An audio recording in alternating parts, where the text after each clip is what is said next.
আমার ভাইয়েরা, আমার বন্ধুগণ, অহেতুক কথা না বলে মেইন পয়েন্টে আবার যাই। আমার আপনার নবীজি কবরস্থানের ভিতরে প্রবেশ করলেন। সাহাবায়ে কেরামেরা তখন নবীজির পাশে গিয়ে দাঁড়ালেন।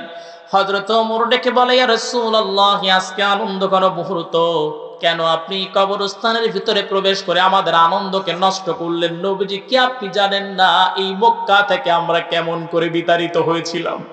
ইয়া রাসূলুল্লাহ, বিলালের কষ্টের দিন কি আপনার মনে নাই? আবু বকরকে কষ্ট দেওয়া হয়েছে সেদিনকে মনে নাই? খাব্বাবকে কেমন করে কষ্ট দেওয়া হয়েছে আপনার মনে নাই? আল্লাহর নবী ডেকে বললেন, আজকে আনন্দের দিন, এটা আমি জানি, এটা আমি মানি, আজকে তোমরা আনন্দ করবা, এটাই তো স্বাভাবিক। কিন্তু আমি আজকে আনন্দ করতে পারতেছি না, কারণ আমার প্রিয় সহধর্মিনী আমার খাদিজার কথা আমি নবীজির মনে পড়ে গেছে। আজকে যদি আমার খাদিজা যদি জীবিত থাকতো, আমার খাদিজার চেয়ে বেশি খুশি কেউ হতো না। আমার ভাইয়ের, আমার বন্ধুগণ, কিছু কিছু নতুন সাহাবী ছিলেন, তারা প্রশ্ন করলেন, ইয়া রাসূলুল্লাহ, ইয়া হাবিবাল্লাহ, খাদিজা সম্পর্কে জানতে চাই। এই খাদিজার সম্পর্কে জানতে চাই, খাদিজার কোন আমলটা ছিল যেই আমলটার কারণে আল্লাহ তাকে এত সম্মান দিয়েছিলেন? আল্লাহর নবী হযরত খাদিজা রাদিয়াল্লাহু তাআলা আনহার সম্পর্কে বলতে লাগলেন। আল্লাহর নবী বললেন, যখন ইসলামের যখন দাওয়াত দেওয়ার যখন আল্লাহ পাক প্রস্তাব আমাকে করলেন, যখন আদেশ করলেন, আমি যখন গারে হেরায় যখন আল্লাহ পাক যখন কোরআন নাজিল করলেন, সূরা আলাকের 5টা আয়াত নাজিল করলেন, আমি যখন বাসায় ফিরে আসলাম, আর সর্বপ্রথম আমার খাদিজাকে আমি দ্বীনের দাওয়াত দেই।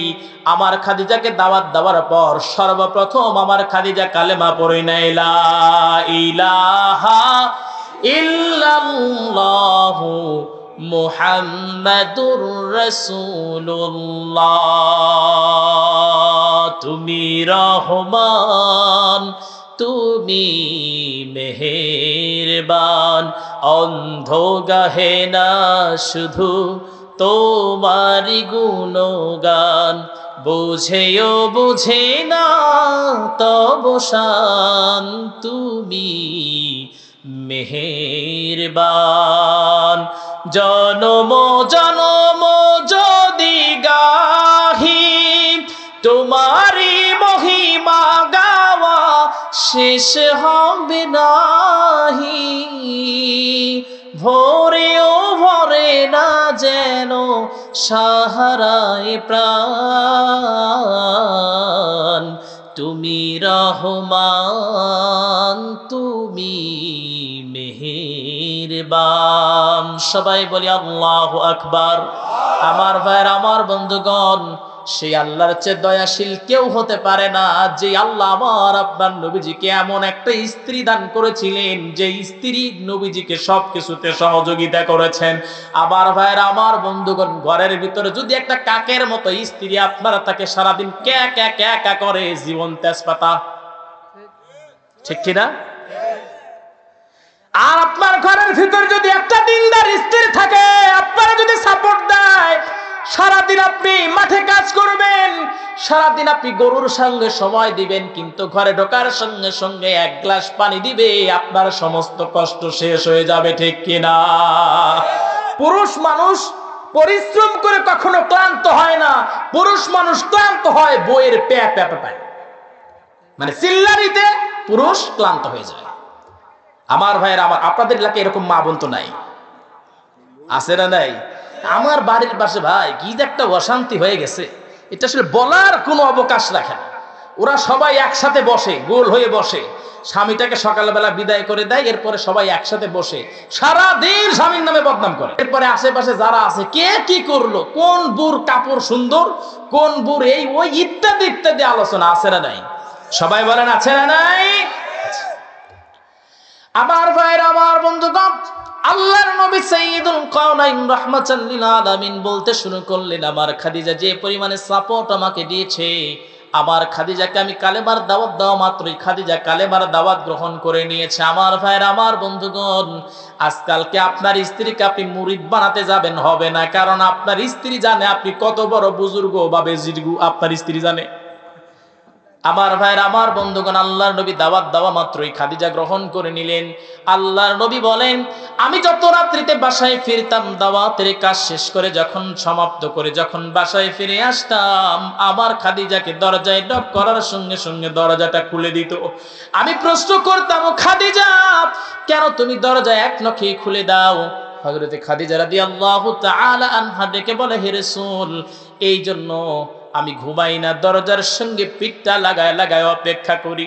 সারাটা দিন আপনি দাওয়াতের কাজে বাহিরে থাকেন, আবু জেহেল সারাদিন আপনার পিছু পড়ে থাকে, উতবা সাহেবা আপনার পিছনে পড়ে থাকে, আপনাকে কষ্ট দিবে, আপনাকে আঘাত করবে, তবেই তাদের আনন্দ, তবেই তাদের মজা।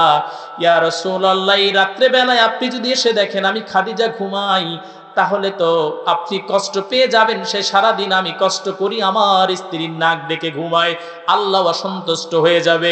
ইয়া রাসূলুল্লাহ, আমি খাদিজা এই জন্য ঘুমাই না, দরজার সঙ্গে পিঠটা লাগায়া লাগায়া আপনার জন্য অপেক্ষা করি। জোরে কোন সুবহানাল্লাহ। আমার ভাইয়ের, আমার বন্ধুগণ, আল্লাহর নবী লাইলাতুল নিসফি মিন শাবান, এই যে গুরুত্বপূর্ণ একটা রজনী চলে গেল, আল্লাহর নবী সাইয়্যিদুল কাওনাইন, তার প্রিয় স্ত্রী হযরত আয়েশা রাদিয়াল্লাহু তাআলা আনহা থেকে হাদিসটা বর্ণিত। তিনি বলেন, আমি লাইলাতুল নিসফি মিন শাবান, এই রাত্রিতে আমার পাশে আমার নবীজিকে আমি পেলাম না। আমি খুঁজতে লাগলাম, নবীজি কোথায় গেলেন?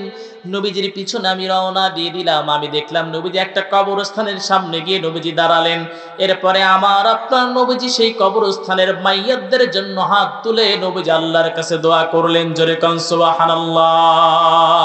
কিন্তু আজকে একদল হুজুর আছে, তারা বলে লাইলাতুল নিসফি মিন শাবানে মসজিদে ইবাদত করার চেয়ে বেশ্যাখানায় সময় দেওয়া নাকি এর চেয়ে ভালো। আমি যখন এই ভিডিওটা দেখছি ভাই, না আমি আমার মুখের ভাষা হারায় ফেলছি। তা আলেম কিভাবে এই ধরনের জঘন্য কথা বলতে পারে? এদের আসলে আলেম বলা যাবে না, এরা জালেম। সবাই বলেন ঠিক কিনা? মসজিদে নফল নামাজ পড়বে, নফল ইবাদত করবে, এর সঙ্গে কার তুলনা দিয়ে বাংলাদেশের মধ্যে একটা বিভ্রান্তি সৃষ্টি করলো তারা।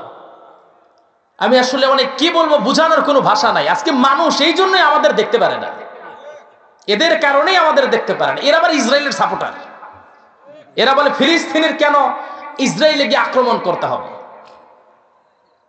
এই বদমাইশি বেশি দিন থাকবে না ইনশাআল্লাহ।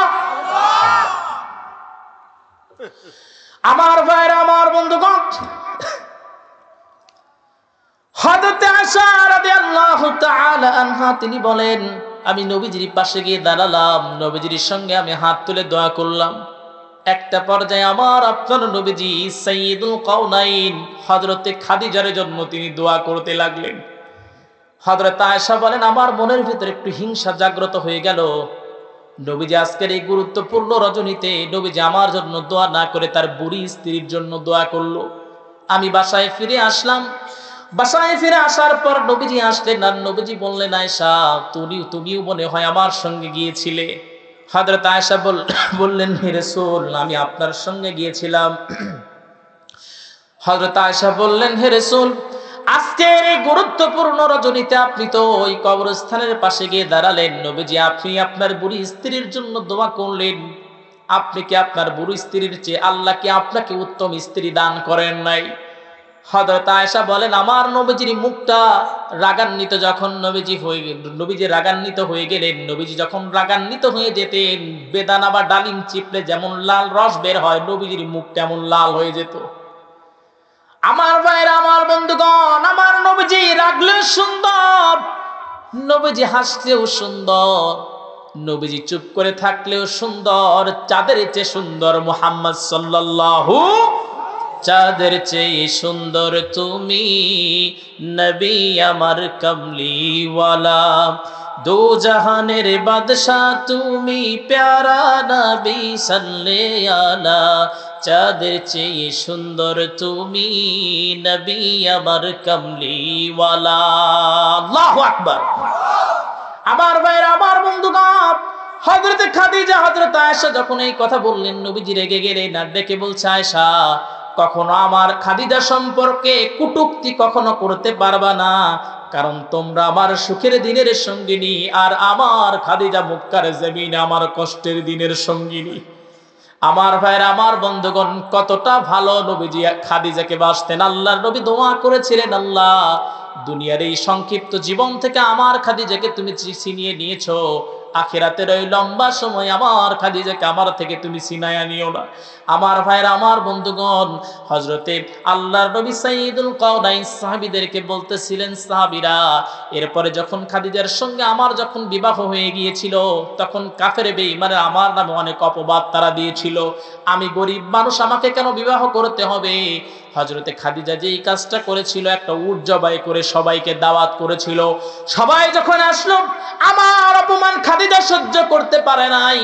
উট জবাই করে সবাইকে দাওয়াত খাওয়ানোর পর হযরতে খাদিজা ডেকে বললেন, তোমরা সবাই বলো আরবের ভিতরে সবচেয়ে শক্তিশালী, সবচেয়ে সম্মানিত গোত্র কোনটা, কম বংশ কোনটা? সবাই বলল কুরাইশ বংশ। এরপরে তিনি বললেন, সবাই বলো আরবের ভিতরে সবচেয়ে সুদর্শন যুবককে? সবাই ডেকে বললেন মুহাম্মদ বিন আব্দুল্লাহ। এরপরে প্রশ্ন করা হলো, সবাই ডেকে বলো আরবের ভিতরে সবচেয়ে সৎ চরিত্রবান যুবককে? সবাই বলল মুহাম্মদ বিন আব্দুল্লাহ। হযরতে খাদিজা ডেকে বললেন, তাহলে তোমরা বলো সব দিকে আমার স্বামী আগানো, শুধু টাকা নাই। সবাই বলে এই জন্যই তো বলছিলাম বিয়ে করার দরকার নাই, টাকা নাই। হযরতে খাদিজা বললেন, আমি খাদিজাকে যত অর্থ সম্পদ আল্লাহ দান করেছেন, আমি খাদিজা আমার স্বামীকে দিয়ে দিলাম। আরবের ভিতরে সবচেয়ে শ্রেষ্ঠ যুবক হলো মুহাম্মাদুর রাসূলুল্লাহ।